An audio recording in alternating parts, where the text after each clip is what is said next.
Oh,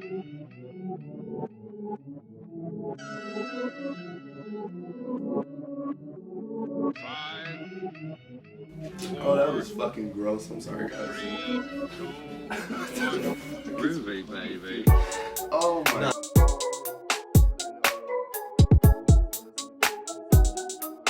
Huh? We're over here tapping in with KWJT, Puget Sound from space. I'm over here with Corey. You're tapping in with Tavares and sliding with Solana. You're like a living meme. You already know what's going on, brother. I'm a trendsetter. No pun intended. Hey! You guys already know. You're over here grooving with the South. It's KWJT. And another exciting week is upon us. So before I get the episode started, I just want to thank all the viewers at home, especially the Trade Life extended family that came through, showed up and showed out, and showed us so much love on this past interview with Juno June. Shout out to them. We love y'all. Also, another shout out to our sponsor, Tranquil Forest, Pure Love. We're over here smoking on the finest podcast in the city. So, yeah, that's that trendsetter and that Jellyberg. Without a further ado, let me introduce you guys to our new guest. Another Trey Life member that goes by the name of Lohst. Happy to be here. I thought the intro was gonna be better. I'm not gonna lie to you. That was perfect, honestly. I know, I fucked with it, but I didn't think he was gonna come to just an abrupt end. He'd be like Shakespeare. That was a little abrupt. No. We gonna get into it. You be Shakespeare sometimes. So. Oh yeah, sometimes I have to be poetic, especially when someone like Lohst is in the building, who is a wordsmith, silver tongue, like I like to say. Yeah, let's get into it. Let's jump into it. I got brother rolling up right here. We got brother Lohst in the building. Let's talk about that project you dropped at towards the end of the year last year. Lost in My Ways. That was my first project. Crazy, bro. I don't know how I felt about that one. I don't know. It was cool. I don't know if you guys listened to the whole thing. It was more of a storytelling project. Oh, that is perfect that you bring that up. I don't mean to cut you off, but I want to mention the first song that's on the project, "Life in the Way." With Ronnie Stone, who is your brother. Mm-hmm. I just want to talk about the connection you two have and how you are able to reflect on that kind of song, because I took it two ways. I took it as either you were expressing life was in the way at the moment, not to speak directly to the song, but also, or expressing the way of life. So how do you feel about that song in introducing us to your wordsmith and how you create how you be creative? Shoot. Well, that's the first time I heard about it like that. I was actually talking about, when I say life in the way, I was actually talking about Fed Away. In the way? Fed Way. Fed Away, yeah. Oh. That's the way I was going about it. That's the first time I heard about it like that.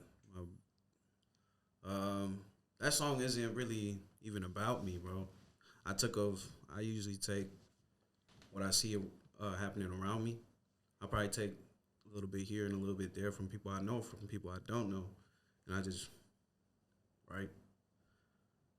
Kind of active if it was me, or how they would feel, or how I would feel if I was in their shoes, and I just write about it. What the fuck? Yeah. Where do you think that that ability of just showing a different perspective of storytelling came from? Shoot, if I'm honest, we hope so. I think Slim, bro. Slim Shady. I grew up on a lot of, I ain't even gonna cap, bro. I grew up off a lot of Eminem when he was coming up. I remember watching that dude up on, when he was all over MTV, getting hated on. Then next to my dad just sat there and watched every one of his videos. And I don't know what it was, bro. He thought it was hella funny, so I sat there. And, man, the songs that really got me was the songs when he was talking about, some real shit, like his mom cleaning out the closet type. I was only, like, in elementary still, but I still understood this shit. Crazy. I just liked his storytelling, and now it's like J. Cole. Niggas like J. Cole or niggas like Jordan Lucas. Just niggas that can paint a picture, really. Yeah. Is what I really like to tune into. So that's you're where I get it from. Oh, so you're like a real rapper, they would say.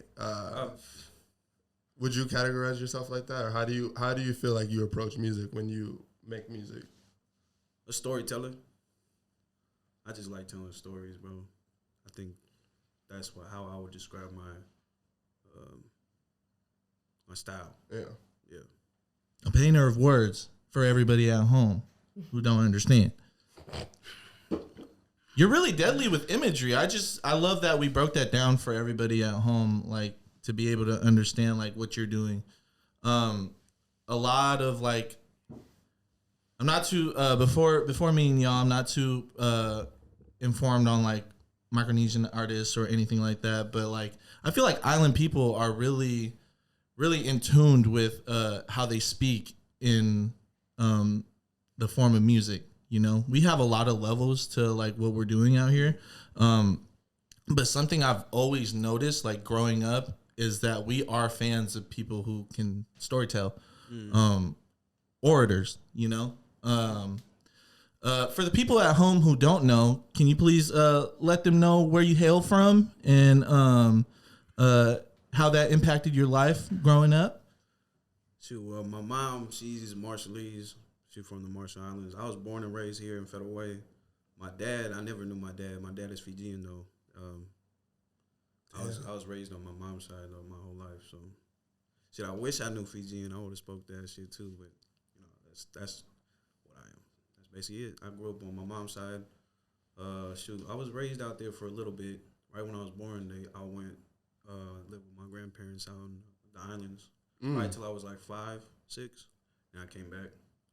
Do you remember anything from that time? Very little. Very little? Very little. Yeah. I just remember, like, being so hot. Just as a kid, just always hella warm. It's hella warm. Even when it rains. Even when it rains, it's warm. When it's raining, I get niggas just love going outside like it's a shower. Just go play. Because it's just like 70 degrees. Yeah. Damn, that's different. Do you think do you categorize yourself as an immigrant, or just being that you've immigrated? Do you think you hold different values as how you approach life? I don't think so. I don't really take myself as an immigrant because I've been here most of my life, and I don't really remember the times over there. So I remember a lot of times here. Yeah. So I can't say I'm an immigrant, but I do like support it tough. Yeah. You know, my mom and them. I was just curious because it just people I have talked to that have immigrated from different parts of the world say that it's helped in like their family structure and just staying motivated. So I was just curious if that played any part. Oh, yeah. I'm pretty sure it's the same thing with you and you know, the families and all that. Immigrants, same with all minorities. And all that. I'm pretty sure it's the same. So yeah, it does play a big part. The culture plays a big part. You know, respecting others and all that. Pretty much it. I think you know what I mean. I don't know how to. Oh no, for sure. You might have to. We live in an interesting dynamic because as you and I are, we both were born here. But I feel there's a difference in us in speaking in those regards because you touched, you know, motherland soil. I know. I heard you never been home. Never been to the islands. So it's an interesting dynamic, like I was saying. And I feel like at least being American and like living through this duality of like always wanting to respect our culture and be a part of it, but also living so far away from it, being so far from home, and living in assimilation of America really plays a huge part on why our music is the way it is. We moved over here and we directly latched on to hip hop because that was the first community, you know, the black and brown communities that actually accepted us when we got here to America. So I feel like just speaking on it, it's really interesting. I want to talk about your love of entertainment and me hearing the song 90s Baby off of that project. And how within the first minute you almost listed about 10 references to the 90s, and how overall you can find over like 20 references. Shout out to Bless 'em Keys. Shout out to Lohst as well for an amazing track.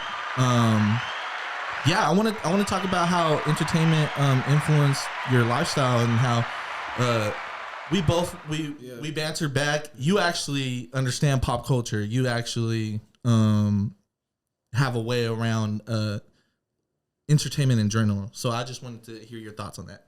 Damn, bro. So as a kid, I'm that one kid that my mom always had to pull me away from the TV. You know, I'm too close to the TV. I'm one of those kids. I was one of those kids. Yes. Like, you know, get back up, you know, or you ruin your eyes, you go blind. I'm that nigga. Hell no, I'm finna watch this, Mom. You know, I'm in here. Yeah, 90s was a fun song. I don't know.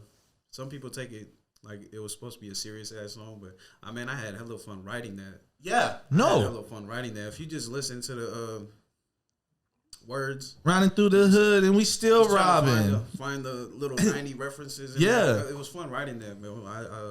That nigga E had some. Blockbusters. Bust your block Blockbuster up. one, yeah. It was fun writing that one, bro. Nick Slyman. Nick Slyman. Was another one in there. The Magic School Bus. Yep. Yeah. The Bop It. The Bop It. Twist It. Pull It. Ah. I don't know if you, man, have you seen Between the Lines? Read Between the Lines. Yeah. Read Between the Liars. It's been a minute since I heard that one, though. What did I say? I play it, but you guys get copyright for it, so. Oh, that's good. It's something like that. Between the lines. That's really fun because you're so amassed with entertainment in general. You love basketball. You love wrestling. Nah, bro. I'm not a man. I get that a lot. Yeah. Yeah. Or do you hoop? Just because once they find out I'm Marcy's, because a lot of our people hoop. Yeah. That's a big thing in our, so they hella niggas would ask me if I hoop, and I would be like, nah, bro, I don't fucking do no sports. I just be doing music. That's all I do. I play for fun. Yeah. But I don't get competitive. Yeah. I don't like getting too competitive because I'm not filthy like that. I don't be playing. I like running, I guess. Yeah. That's it. I was growing up in. Damn, I forgot my question. That's not even the weed. That's forgetfulness. Oh, let's hope it comes back. It never does. I really want to break down where your music journey started. Because I understand how the inner workings of Trey life is, but I'm really interested in the first day you started writing a song, the first time you listened to a beat. I know you were infatuated with Eminem and you were growing up with so many artists around the time hearing it, but what was the first day like when you actually picked up a pen and was like, I'm gonna write a song? Man, I grew up in a church. I grew up around church as a kid. I was always in Sunday school, singing with the choir, growing up, youth, singing with the choir for a little bit, and then I left, and then I stopped going to church. But then when first time I actually picked up a pen and wrote a song, it wasn't a rap. I used to sing. Right. I used to like singing, bro, low key. I started singing before I even started rapping. And I had a journal, and I always write songs. Sometimes it'd be a verse, hook, or sometimes it'd be a full ass song. Sometimes it'd be a cover of another song. It'd be always R&B. Always, nigga, I don't know why, but I don't know who's this girl that was always on my mind and I was always singing to, but she had like that whole journal filled up of songs. Like I had everything ready in that journal. And then I think the first time I wrote a rap was right when I was in like seventh grade. I think that's the first time I sat down and tried to rap. Yeah. And then around the time when that nigga Juno was on his iPod, I was right there next to him, and right after he blew up off of his first song that he did off the iPod, we just started making more songs, and then I think that was like 2013 or 12. I was gonna ask you, what was it like for you making music in the cars during that time period, and just finding that motivation within your brothers to keep going? Damn, bro, it was crazy. Like sometimes, we just recording on the road. We didn't have nowhere to park, or like we didn't even know where to go, so we just be driving on the road while the niggas in the back making the beat. That nigga Smooth's in the back making the beat. Juno's right next to him, humming to him, telling him how to make the beat or how he wants the beat. Yeah, that's crazy. I'm in the front. I'm probably in the passenger seat, drinking. Bro, give him a hand clap for that, please. Please. That, wow. To understand where the game is at right now, and just hear those authentic musician stories is like, you can't ask for anything more from someone. Like, that is beautiful. I don't understand if people at home understand this, that like, from where you guys are at right now, Came a long way. the team, Yeah. you guys are like a what's that fortress. feeling like? You said what? What's that feeling like? Just being recording from the car to now, you guys just finished building the studio. What's that feeling like? It's a crazy feeling, bro. Who would have thunk it? Like I'll be still looking at the studio like, damn. It's the first week. Yeah, I don't even know what to say. I'm like, damn, we came a long way. That's it. I don't need to cut you off, but obviously, No. I be having old man disease on this pod, so I gotta ask my questions when I got them right there. Those moments are just moments you sit back and let it breathe sometimes, because you're right. Like, the journey that started and where you guys are at today, and it's not even halfway finished. Like, it's nowhere near halfway finished. So it's like, Oh, you know what's crazy? Oh, my bad. no, go ahead, please. But one time, man, those times we was recording in the car, at one time, bro, we actually recorded at a trap house during a party. Damn. Niggas was having a party. I'm talking hella people in there, niggas smoke everywhere, niggas are smoking whatever and shit, drinking whatever. And here we are in the corner, bro, just our little group in the corner while everybody's, nigga Smooth's already on his laptop. We got the mic set up a little bit in the corner. And we're just over here recording while everybody's having this big-ass party, just going back and forth. It was always work. Did you end up playing any of the music at the party that night? Yeah, bro. We were just really just recording it. Right when it was recorded, we played it out loud. It was just like that the whole night. Oh, that's fire. Crazy, bro. I Damn. think that was a real dope-ass night, bro. I always remember that night. So you guys have made music on your tape. What was that? What was it like bonding together and making music for the first time last year? What song was it? Should I start it off? Yeah, go ahead. Fuck, bro. That shit was crazy. Bro. That shit was like honestly crazy. I recorded Roni the first day. I met that night. Cut that out. My bad, bro. You good. Well, anyways, Lohst and I, we met that night, and he was like, man, you got a really good sound, bro. I'm actually surprised of what you recorded tonight, because I've heard your stuff before and it's nothing like you've recorded before. Did he call you trash before? No, not necessarily. Not really. Not at all, honestly. Okay. This is what Trey Life did. If you want the like point blank period statement, they love my sound, but they were like, "Who's recording me? That's what it was. Who isn't putting the love into Siva's mixes right now? Who is letting this nigga walk out the house like that? Right. Yeah. Who is letting him do that all my life? Anyways, I come a day later. This is my second session.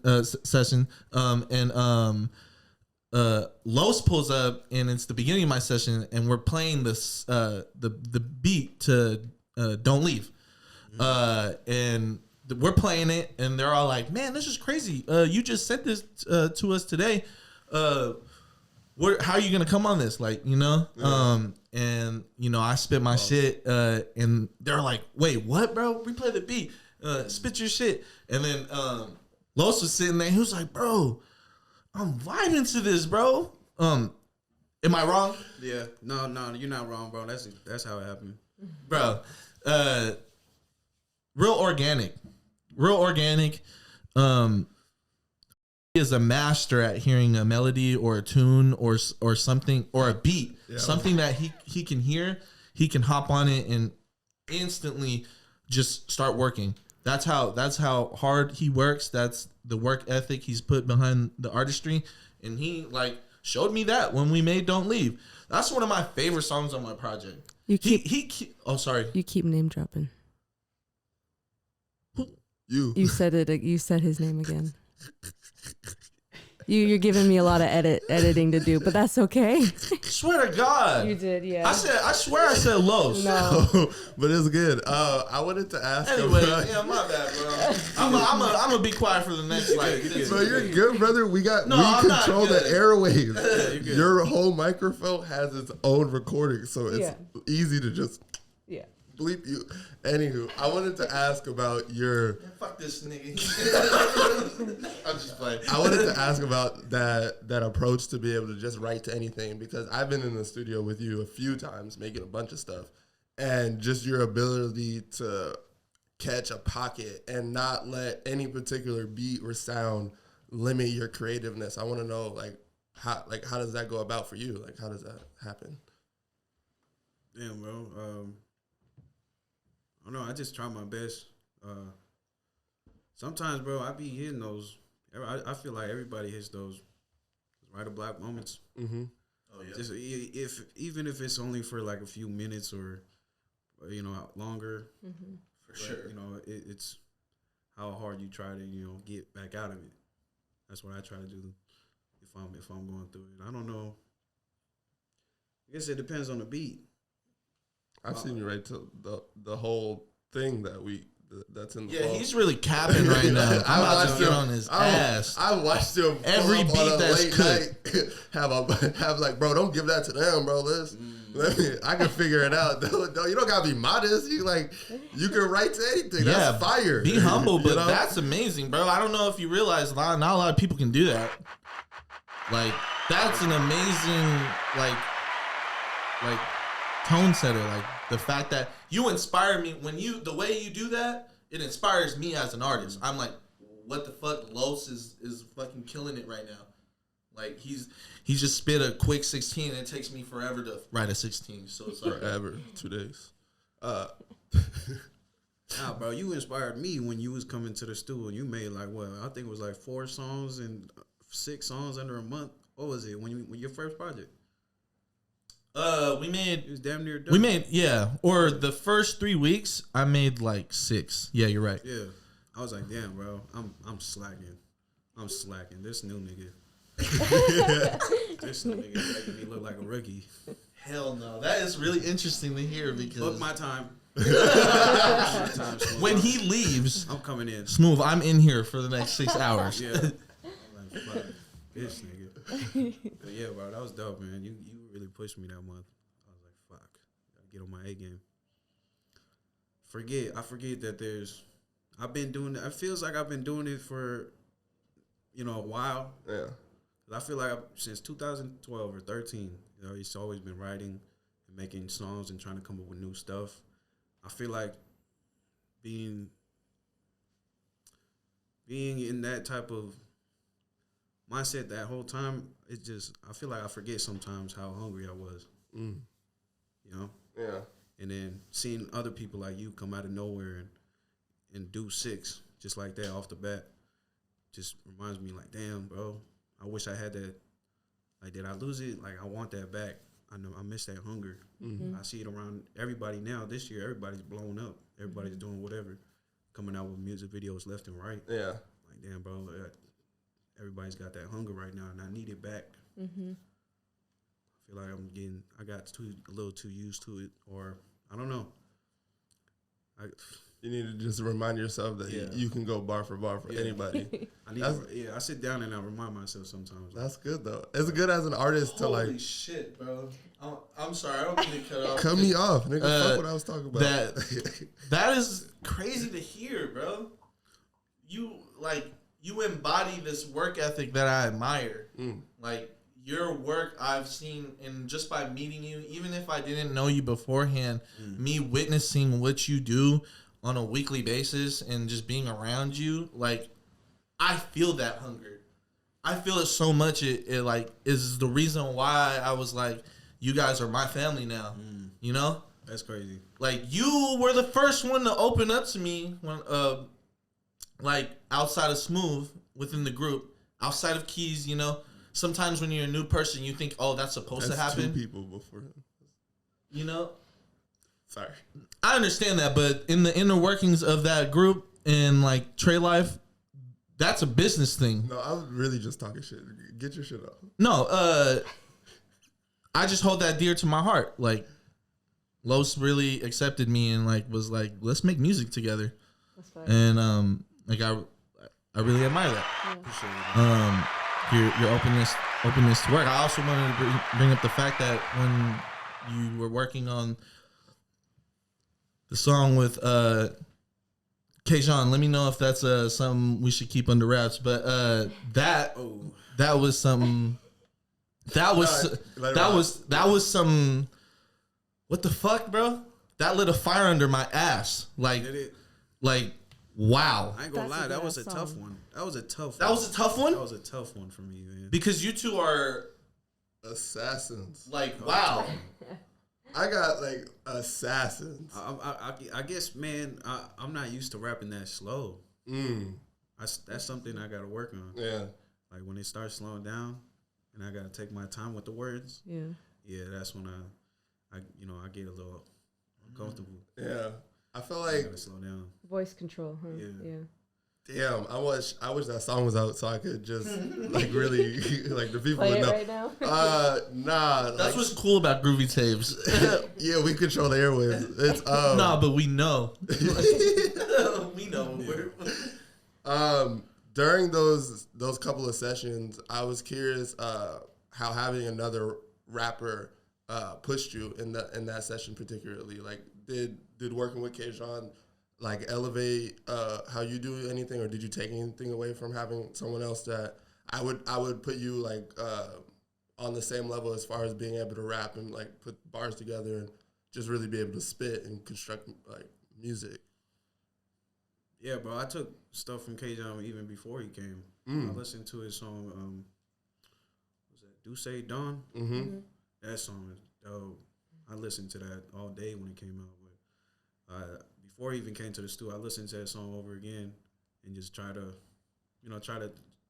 get on his level on that, as far as his wordplay and all that. Yeah.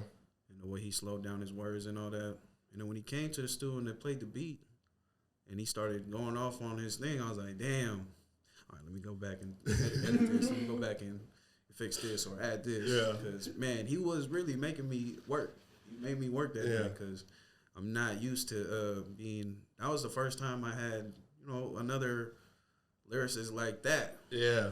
In the same song. Yeah. The same song. So damn, hell yeah, he definitely pushed me, bro. That night, it was crazy. That was amazing. That was an amazing atmosphere to be in. Just watching you, even both times. It was so dope to just see you guys play off each other and just have that music camaraderie.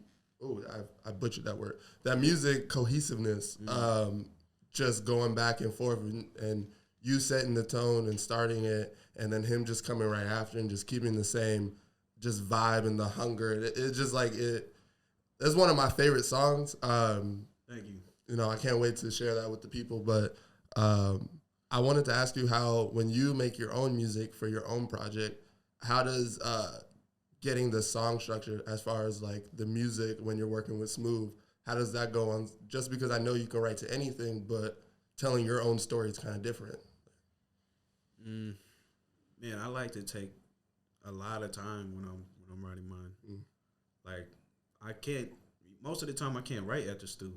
I have to tell Smooth, you know, just give me the beat and I'll go home, because I like to be like in my room, quiet, with just the beat playing, like no other distractions. Bro. I'm really just sitting there. I'll probably sit there all day, just because I'll probably come out.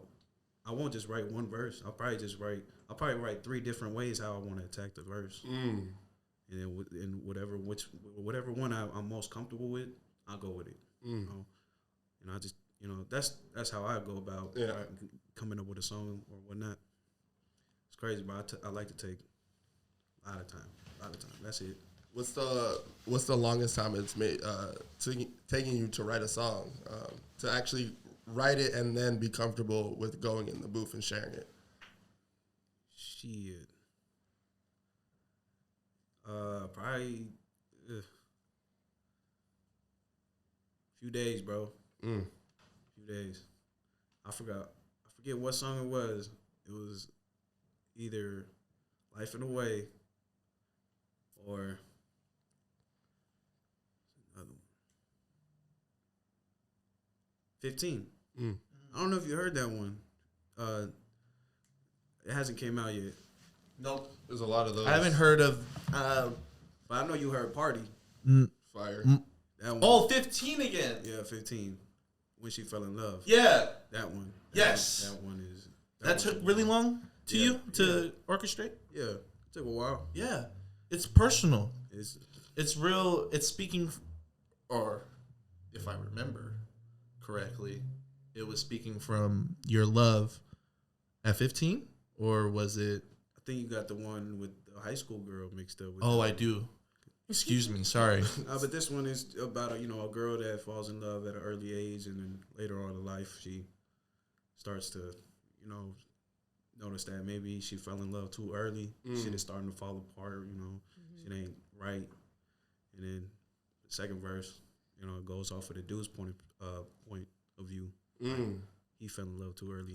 He gave up a lot of stuff, and then shit is starting to fall apart later on in life. That's fire. Yeah. That's what that's on. So, yeah, bro, it took a while. It took a while to write that one, because I really had to sit down and think about it. Like, who have I been around throughout my whole life that I've seen this happen to? I've seen this happen to.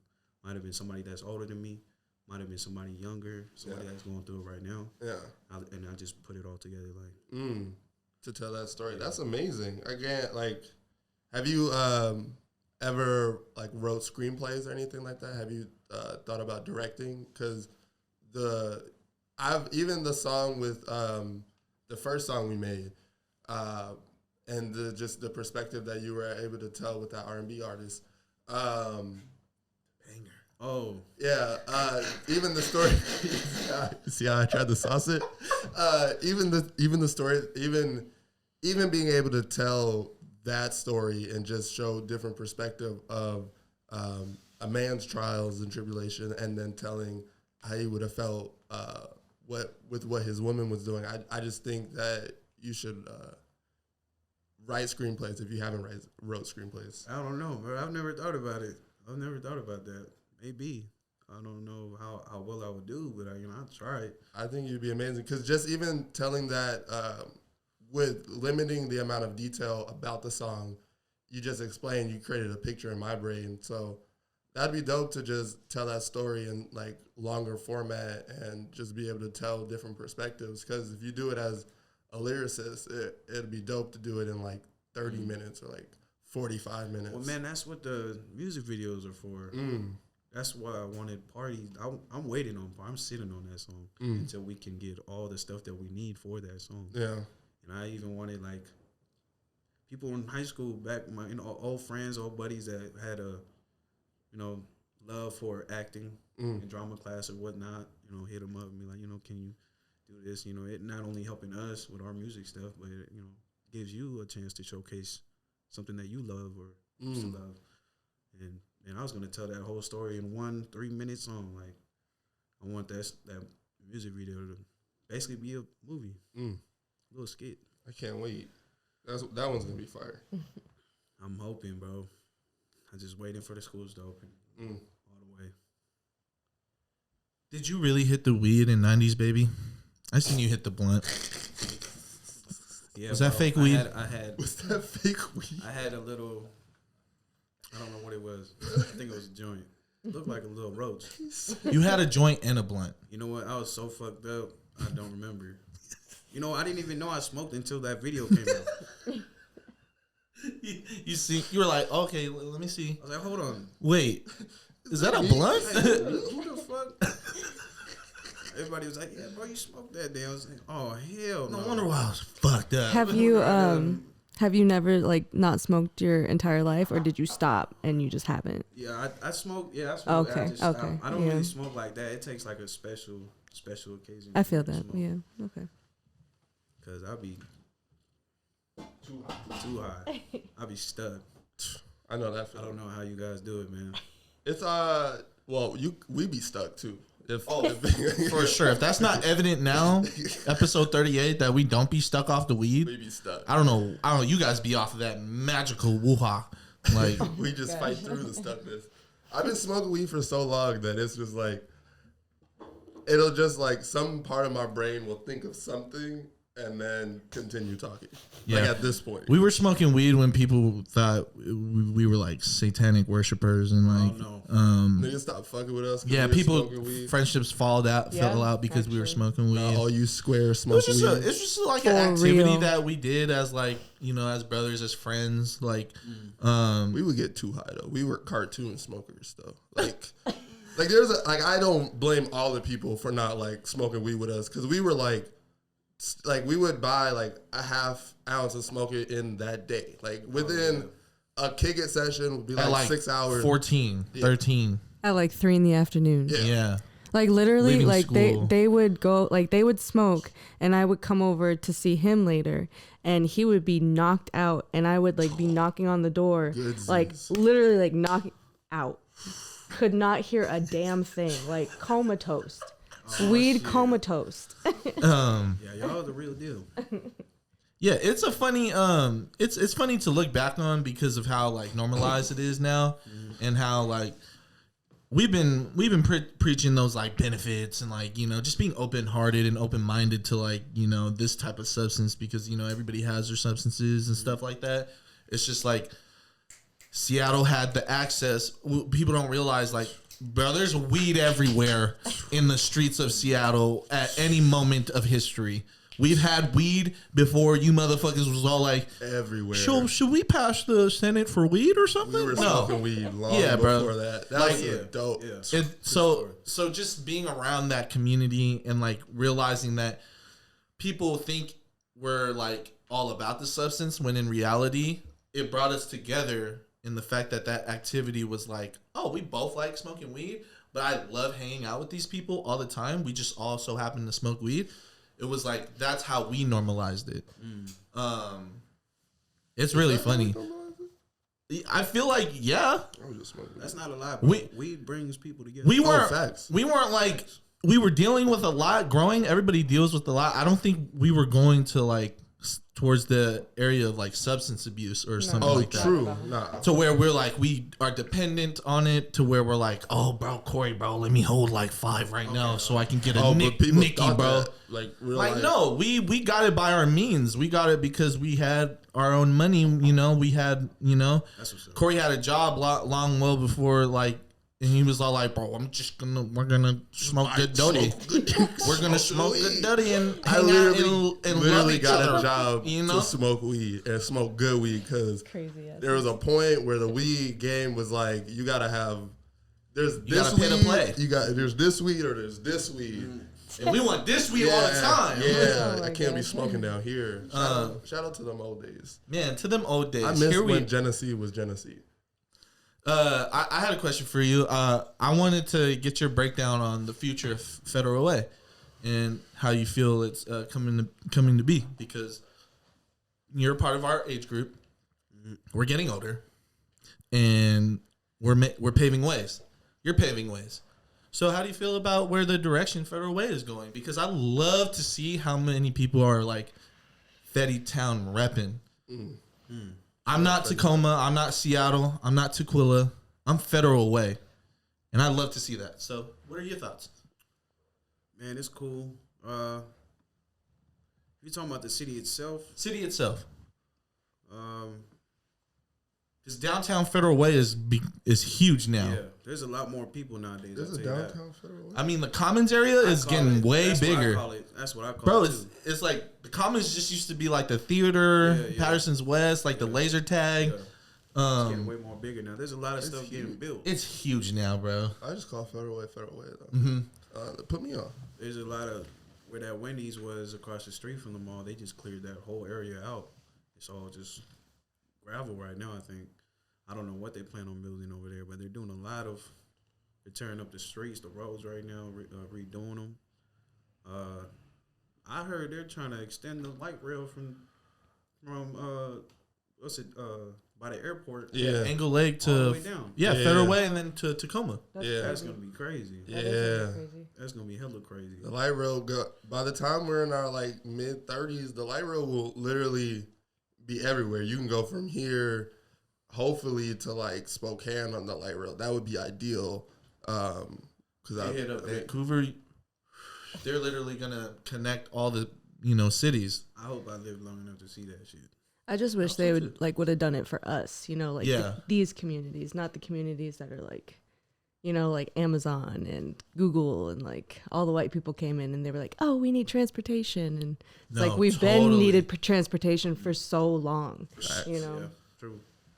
Facts. I definitely agree with that, because especially in all our communities, just being underfunded. Yeah. Shit's crazy. Yep. You guys are getting a lot of stuff taken out. Yeah, this whole every time we drive through this neighborhood that we're in, all the homies go like, damn, this wasn't there. Yeah. Tavares goes like, this, I don't even recognize this. It's kind of crazy. It's kind of crazy to have lived here long enough to really see shit change. Like, really, like, none of this existed and none of it felt like this. And I don't know. It's like everywhere. I don't know what the fuck the idea is, because if you kick out locals, you lose the local feel, and then everything is trash. Yeah, true. And if you don't want your city to be trash, stop fucking replacing locals with strangers who don't give a fuck about where they live. Yeah. They'll move in 5 years, 2 years, 3 years. Yeah. Where they're moving to where the money is. You shouldn't invest. You should take their money and put it in the people who like love the city and, build the sports team, go to events, like all those shit, and then, recycle and finesse. But yeah, it's kind of weird. It's really disgusting, and I wish it would just rain more so people would fucking leave again. Because when it was raining here all the time, no one wanted to come. No one wanted to live here. Now it's pollution like a motherfucker, and niggas is sliding because it's hot. Fucking wildfires every year. Fucking. If you've lived here long enough, it's not supposed to be this fucking warm this early. It should be pouring. It should be fucking ugly outside until like mid-May, and then it's end of May. Really? First week of June. Really? Is when it's. Yeah, that's old Seattle. But if you haven't lived here long enough, you don't know about the real rain. But I miss that. I've lived here long enough to be like, oh, pollution is like crazy. It should not be this. It should not be this nice this early. Like, it's anyways. No, you're good. You're good. What are some of your like favorite spots or favorite memories in Federal Way, like growing up and stuff? The movie theater. Oh, nice. The $2 one. Yeah. They just teared that down. Damn. Sickening. Yeah, and that was a main attraction, bro. Yeah. I remember when it went from $15 and it just kept going down over the years until it got to known as the $2 movie theater. Everybody like, well, yeah, the $2 movie theater. We'll go over there, $2. You'll see a movie like a month ago. And it was cool though. Yeah. And then on Tuesdays it was $1. Oh shit. So nigga, even way better if you just. I ain't gonna lie, man. I've taken a couple girls over there just to a nigga was down bad.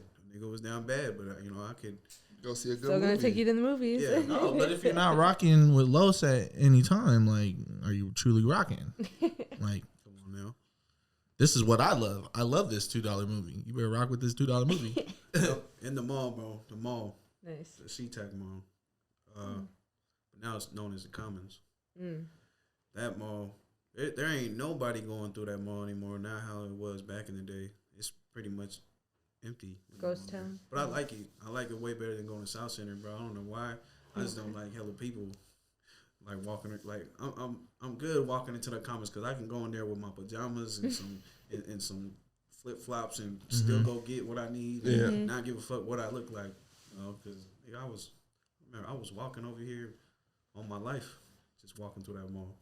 So it's it feels like home. We would sit in the middle of the where the couches are set up and catch my Wi-Fi. That was me backpacking it. I miss going to the mall all day and just being in the mall all day. If I had a party to go to that night, It was popping. Get ready, go through the Macy's, get the sample, the colognes, Thug it out. just walk right out. That It's Ralph. free too. It's free. Yeah. The samples, but I just get some real quick. That's hella smart. I used to love the mall lifestyle, but like, I was so broke back then. Like, That's what I'm saying. I really didn't have my own buck, so Yeah, me neither. being there, even though we were kicking it out of my brothers and everything, Yeah. I just would walk around and feel some type of way because I wasn't like so grateful for my family for clothing me and everything. I did have hand-me-downs, but like just being in that like area, it was like, man, everyone's so fresh, everyone's so dippy. Like everyone, like I can't walk into a store without like being able to buy nothing, and I was like, fuck. I think that kind of like drove me like to be like, ugh. I want to go to the mall and cash out. I want to go to. I want to go shop. I want to go get some nice shit all the time. Yep. Is Redondo overrated? Because it's beautiful, Legendary. but people be trying to say it's overrated, and I'm like, no. Redondo is kind of beautiful. Redondo Beach? Redondo Beach, Fedway. Man, I don't think it is. I mean, fuck, I love going over there. We stay going over there during the summer. Like that's the place everybody will link up after, we get the bars closed. Yeah. The bars closed, got nowhere else to go. Redondo. Just park, everybody park. And the cops sometimes, most of the time, that whole summer, they already know we're drinking. They just usually drive by, make sure there's no, Craziness. crazy shit. Yeah. But they know we're drinking, so they'll just, drive by. If it's cool, they'll just, Keep it going. Keep it going. And that was the spot, bro. That was the spot. Everybody would just pull up and have finish their last cases, smoke their last bit of weed, and there be hella niggas out there during the summer. I love it. I love it, man. I don't do much walking on the docks, though. I'm usually there drunk on the road. I've spent so much time where we shot that video. Were you there for that video? Don't worry. Yeah. No, I wasn't there. Yeah, but that top area, Yeah. the road, that's where I'm usually at. We're usually at, just drinking. I barely touched the sand over there, now that I think about it. Yeah. I don't think it's overrated, though, if you're asking me. Do you? Hell no. That shit is fire as fuck. You seen the sunset at Redondo? Yeah, they be dope. I cannot remember this beach, so don't ask me. Okay. I've literally been sitting here just like Trying to figure it out? Trying to figure it out. I've seen it on Take your a day. face. Take a day, bro. It's Go down to beautiful, Redondo? just like Lo said, bro. Like it is perfect. It is perfect vibe to just be around. And your I'm people always- are drunk I'm at always- I'm Redondo. just waiting for the moment or for Facts. the time to take a boat out there. Oh, nice. You guys ever taken a boat out No. into the water? No. I'm scared of the water. No. Every water point I grew up. That's crazy. You too? Yeah. Bro, when I was a kid, back home in the islands, I fell off a boat in the middle of the ocean. Oh my god, yeah. terrifying. That's how it started. Traumatized. hella I scary. got traumatized, bro. I'm sorry. We've all had. I think us three. Yeah. I don't know about you, Solana. We've had traumatizing water experiences. I mean, I've been like pushed down under the waves and stuff, but I've gotten back up, and I didn't learn after. I've always been a good swimmer, so That's man, you're lucky. You're one of the lucky ones because I didn't learn how to swim until 2009. After that, I was never trying to get into the water, bro. Yeah. After that, Yeah, my mom put me in swimming lessons right after I almost died. I was like, this is kind of traumatic. you know what made it even more traumatizing, nigga? The boat was going like this, right? Oh my God. And I was in the back. I was with my uncle, my old man, and nigga, they didn't know that I fell. Oh my God. Until they got like, Oh my goodness. like a few ways away, bro. Like I was really just watching. That's them. not funny. I watched them. Like Nemo. I watched them. Nigga, I I'm just. sorry. I know I was just fucking crying, bro. Just Oh my God. I thought the niggas was gonna leave me, bro. Oh my goodness. Like far away distance, I seen them. But I mean, of course, they were gonna see you. See that you Damn. fell. But that's what made it so Yeah. traumatizing. I bet. That made But me that's never middle of wanna- the ocean, Marshall Islands, South bro. Pacific. Yeah, Yeah. bro. I really thought something was gonna like Yeah. pull me down. South Pacific, I might be wrong. Thank God you're here. Bro, Damn. I'm over here falling off of kayaks inside rapids. Yeah. That's scary You got stuff, Corey too. getting pulled under motherfucking waves, waking up on the beach later. I don't think you've told that story on the pod yet. The raptor. The rafting one? story? Yeah. No, I don't think the rabbit. I went to a it was not technically like a Christian camp, but it was like our coach who was a pastor. He was like, "Bro, let's go camping." And at the end of our senior year, so we went camping, and it was called Peak 7. We basically did like water sports on the Wenatchee River. Wenatchee River is fat, and like, yes, it's fire as fuck. This happened on like the 4th day, so almost the day before we left. Mm-hmm. We're going kayaking, and this is like a 3-mile kayak. Three like Something crazy. none crazy. The last rapid was like a mile long. Oh. And that's the rapid I fell in. Oh my gosh. So me and my partner, shout out to Daisuke, I love you, brother. We made it out that rapid alive and well. Let me give Dice's applause. Shout out to Dice. Basically at the top of the rapid, this last rapid, we're over here, rowing. The last rapid, a mile long, at the top of it, there's like the water's going over this rock. In this rock, we get caught on with our kayak, and basically the waves force is pushing us to tip over. And basically, my kayak tipped over at the top of the rapid, gosh, yeah. and I fell face first into the rapid. Damn. And basically, this is like clear water, and I'm seeing like I open my eyes within the rapid. I hit myself on the rock, and then all I see is like basically rocks, trees, like sharp trees and shit, and like debris everywhere, and like more rocks and clear water. So I'm like, okay, this is the last rapid. In that split second, I don't really lock up my body, but I put my arms over like my major organs, and like I go like this. So like I'm covering my heart, and I'm covering my side, so I don't get stabbed or like I fucking hit my head. Laughing. Bonk. Hella smart. Um, Just thinking about bonk my head on a big ass rock. So essentially, I fell into a rapid. I almost died. I promise you, there was like this 30-foot tree that was sticking out this way, and I feel like I was going fast enough to where I could have like impaled on a branch. And I was like, whoa! I was like really like waving it, and I was like, ooh. Got up at the end of the rapid. I was. How old were you? Bro, senior year, bro. I was about to turn 18, bro. That's crazy. I was like, yup, I'm lit.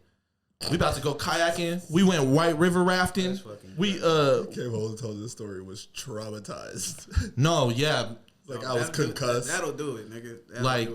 That'll do it. It was crazy. I never looked I mean, I do kind of look at water differently now, but I'm like fucked up in the head, and I'm like, bro, I'm Islander. I'm not supposed to be scared of water. I'm not supposed to be scared. You know, my people fucking navigated these oceans before anybody. You feel me? Like, we was on the ocean. I am the ocean. Like, you know? Like, but it was a river. And the mountain river fucked me up. Wenatchee fucked me up. Sorry. Long story short, you guys. You're good. You're not a river. You are an ocean. So you gotta stay in big water. I feel it. It's fucking crazy, nigga. Lohst, man. Tell us about what you've been working on. What you're excited for 2021. Man, I wanna hit the stage. Can't wait for that to start popping off when niggas can actually go out. I think they can now, right? Yeah, there's like small shows. Yeah, Depending on what city you are in. If you're in the South, shows have been open. Yeah, niggas already got like full packed. Yeah. They getting their back in. Texas is full capacity everything. Yeah, I can't wait to start performing, bro. I only did it once. That time when Juno was telling you that we had one in Seattle, while he had one in Central Ave. Yeah. That one was the first one that we did. What was that like for you? It was dope. I was lit. Who DJ? I forget his name. Some white dude from Everett. That's cool. I forgot his name. Oh, okay. Hopefully this white dude from Everett. He fucked up on Smooth Song though. That nigga Smooth was like, this nigga was supposed to do some type of drop. Yeah. So fucked around and went backwards on the song, and this nigga Smooth was already ready to do some crazy shit on that drop. This nigga looked back, just kept doing his song. I was like, oh, it's cool. That shit happened to Tone. Yeah, Was he mad? at our underground. It was like this underground basement show. Hot.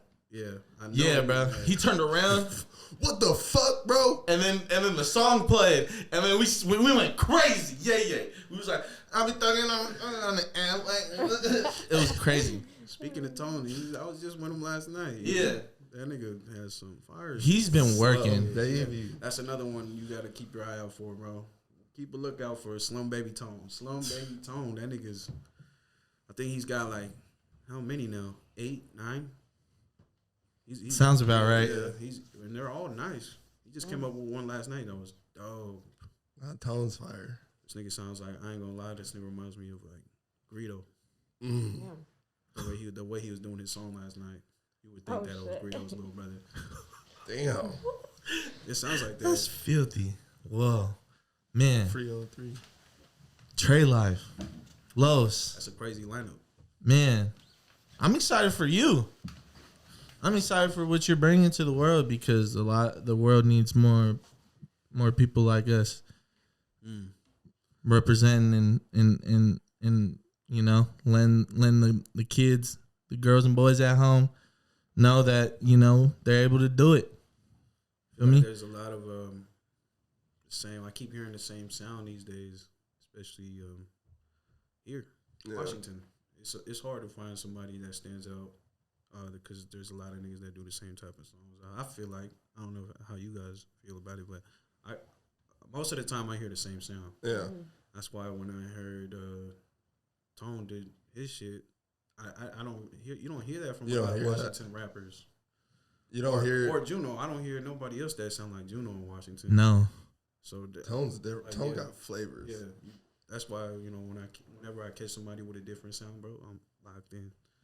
I'm locked in because I hear too much of the same stuff nowadays. It'd be nice to get somebody with a different sound, and I'm hoping I can find my own. I'm still trying to find my own. Yeah. Because right now it's a mix of all the stuff that I grew up around and all the stuff I've heard. Right now, I'm just taking all the artists I grew up with, and it's just a mix of all of them. But once I get that mix right, it's gonna be my own. That's what I'm looking for. I'm gonna give that a round of applause. Fuck yeah. For tomorrow, y'all are doing tell me to do it. Be yelling? Nah, you gonna be yelling. Okay. I be trying to make up storylines.